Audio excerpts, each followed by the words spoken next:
नमस्कार, मैं Sushila Khatri, all India anganwadi employees federation की राष्ट्रीय अध्यक्षा। आज होली का पर्व है और आप सभी बहनों को होली की बहुत बहुत शुभकामनाएं।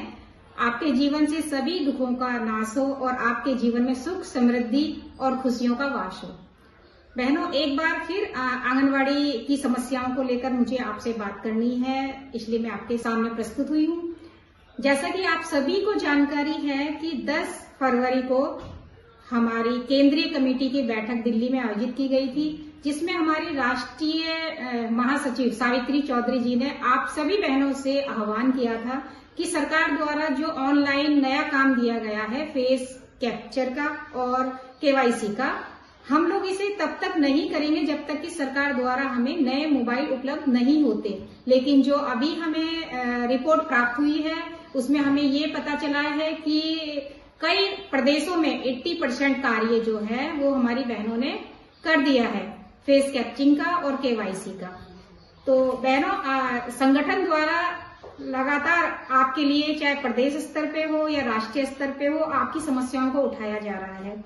जब एक बार संगठन द्वारा आप सभी के लिए सरकार से ये आह्वान कर दिया गया था और ज्ञापन हमारी जो केंद्रीय मंत्री है अन्नपूर्णा जी को हमने उनके कार्यालय में जाकर दे दिया था कि ये जो समस्या है हमारी आंगनबाड़ी बहनों की ऑनलाइन कार्य करने की, इसके लिए हमें नए फोन उपलब्ध करा दिए जाएं। लेकिन हमें फोन विभाग द्वारा नहीं मिले हैं और हमारी बहनों द्वारा कार्य 80% कर दिया गया है, जो कि बहुत ही निराशाजनक है।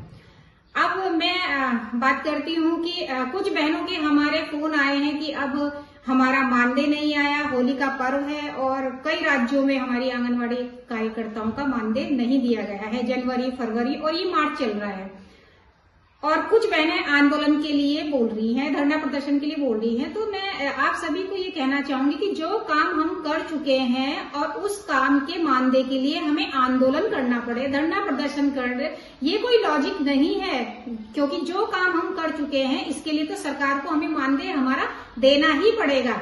जैसे ही राज्यों में बजट आएगा तो सभी के अकाउंट में हमारा मानदेय आ जाएगा। इसके लिए धरने प्रदर्शन की आवश्यकता नहीं है। धरने प्रदर्शन की आवश्यकता हमें जरूर है, लेकिन मानदेय वृद्धि के लिए जरूर है।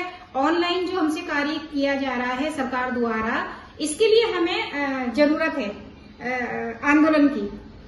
अब मैं आती हूँ अपनी दूसरी बात पे कि जैसे कि हमारे कई राज्यों में एनजीओ काम कर रहे हैं और एनजीओ हमारे बाल विकास विभाग के साथ कार्य कर रहे हैं और कई बार हमारी आंगनवाड़ी बहनों को प्रशिक्षण पे बुलाया जाता है आंगनवाड़ी के प्रशिक्षण के लिए। तो मैं उसमें सभी बहनों से ये कहना चाहूंगी कि हमारे विभाग द्वारा जो प्रशिक्षण हम बहनों को दिया गया है वो पर्याप्त है। हमें एनजीओ की आवश्यकता नहीं है, क्योंकि हमारे आंगनवाड़ी केंद्रों के संचालन में हमें बहुत सारी समस्याएं आ रही हैं, क्योंकि हम केवल आंगनवाड़ी केंद्र ही नहीं देख रहे हैं, साथ ही हम चुनाव के कार्य को देख रहे हैं, हम जनगणना के कार्य को देख रहे हैं, हम स्वास्थ्य विभाग के कार्य को देख रहे हैं। हमारी कई अन्य विभागों में भी ड्यूटी लगाई जा रही है, जिससे कि हम एनजीओ के कार्य में अपना समय नहीं दे सकते और हमारे जो कार्य के घंटे हैं वो लगातार बढ़ते जा रहे हैं।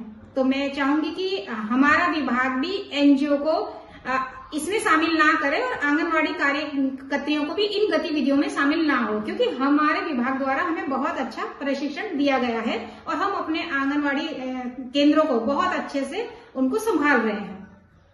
अब आगे मैं कहना चाहूंगी, और इसी महीने हिंदुस्तान अखबार के माध्यम से आप सभी को ये जानकारी मिली होगी कि जनवरी फरवरी का मानदेय भी हमारा बजट आने के बाद जल्द ही आ जाएगा।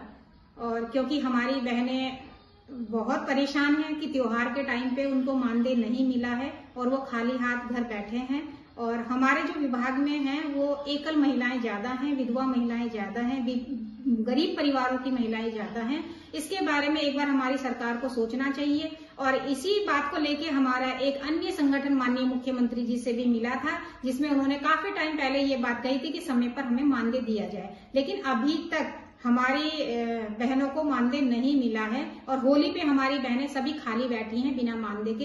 ये बहुत निराशाजनक है और विभाग को भी और सरकार को भी ये सोचना चाहिए कि त्योहारों के टाइम पे महिलाओं को मानदेय समय पर दे दिया जाए, क्योंकि ये जो त्योहार हमारे हैं इनमें महिलाओं को जो परिवार चलाने में बहुत दिक्कत होती है, क्योंकि त्योहारों पे खर्चे ज्यादा होते हैं, बच्चों की भी कुछ ना कुछ ख्वाहिशें होती हैं, और हमारी बहनें जो है इतने कम मानदेय पे काम कर रही हैं और वो भी समय पर नहीं मिल पा रहा है।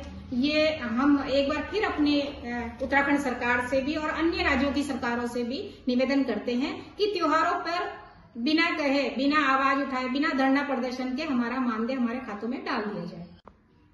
हमारी राज्य सरकार द्वारा वेणी संवाद कार्यक्रम का शुभारंभ किया गया है, जिससे कि दूर दराज के जो आंगनवाड़ी केंद्र है उनका ऑनलाइन निरीक्षण भी किया जा सके और उनकी समस्याओं को भी जान सके।